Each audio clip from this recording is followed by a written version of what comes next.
মাঠে ধান দেখতে গিয়ে গাছ থেকে নোড় পেরে খেলাম। আজকে গিয়েছিলাম জমিতে ধান দেখতে, কেননা আর কয়েকদিন পরে থেকেই আমাদের ধান কাটার কাজ শুরু হবে। আমাদের জমির পাড়ে রয়েছে একটা নোড় গাছ, আর নোড় গাছের দিকে তাকিয়ে দেখি গাছের নোড়গুলো কিন্তু বেশ ভালোই বড় হয়েছে।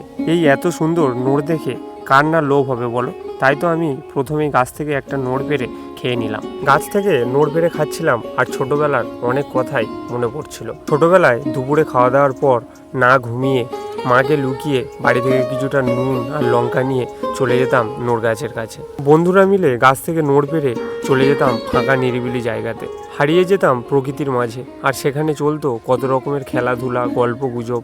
এখন হাজার চেষ্টা করলেও আর কোনোভাবেই ছোটবেলার সেই দিনগুলোকে ফিরে পাবো না। আচ্ছা বন্ধুরা, তোমরাও কি আমার মতো সেই ছোটবেলার দিনগুলোকে খুব মিস করো? জানিও।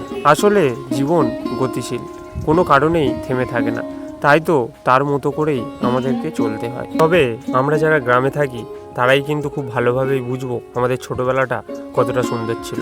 তো বন্ধুরা, আজকের মতো ভিডিওটি এই পর্যন্তই। দেখা হচ্ছে পরবর্তী কোনো এক ভিডিওতে।